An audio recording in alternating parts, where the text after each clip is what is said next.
j'espère que vous allez bien. Donc, ça va être une radio foufoune électrique ce matin.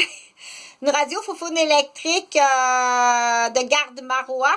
Donc, les gens qui vont écouter ça à date, ils comprennent. Mais pour une site de la capitale de Québec, ce matin, je vais faire une pièce de théâtre et qui peut être utilisée. Donc, mais par contre, faire attention qu'il ne doit pas avoir aucun geste accusateur. Ni sur la radiodiffusion de ce texte-là, ni dans les actes qui vont s'enchaîner un après l'autre, qui sont véridiques. Par contre, on dit, est-ce qu'il y a des pièges? Il n'y a pas de pièges non plus. Il ne faut pas qu'il y ait de pièges, ni de mise en échec. Parce que les pièges ou les mises en échec sont interdits. Et c'est plus aggravant quand c'est dans le domaine où est-ce qu'il y a des dommages ou des pertes humaines. Au niveau des chefs d'accusation, tu vas me chercher c'est quel chef d'accusation. Donc, du coup, c'est une procédure, mais c'est aussi une histoire et c'est aussi un théâtre et c'est aussi une pièce pour des humoristes et ce n'est pas gratuit. Un 31, donc on va aller voir José Notin et sa fille Vicky. S'ils sont pas victimes, là, s'ils sont pas des musettes. Donc, ça, c'est une parenthèse. Je vais nommer parfois des noms. Bonne fête, José Notin, parce que j'ai oublié de l'annoncer. Donc,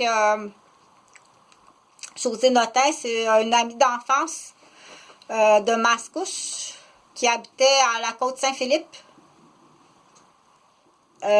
qui est d'un milieu défavorisé, si on peut dire, ou irrégulier.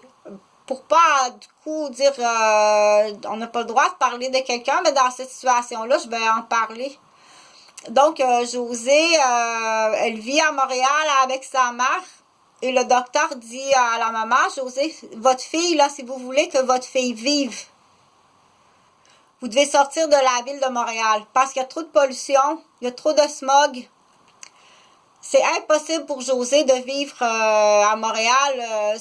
Elle a une atteinte au niveau de sa santé. Donc, madame, la maman José, pour la survie de sa fille, peu importe ce qui arrive, hein, peu importe ce qui arrive pour la survie de sa fille, elle quitte Montréal.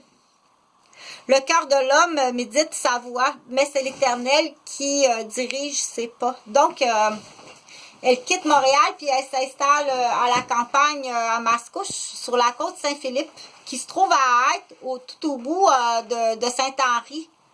Tout au bout de Saint-Henri, si tu tournes à gauche, c'est la côte Saint-Philippe, qui est à peu près là dans l'équivalent, qui est la même montagne que la côte des Bassins. Là où moi, je vivais avec Eugène et Huguette, sur la rue J-Wood, le 1275 rue J-Wood. À côté de la ligne des pylônes des fils électriques, qui est une des premières grandes lignes des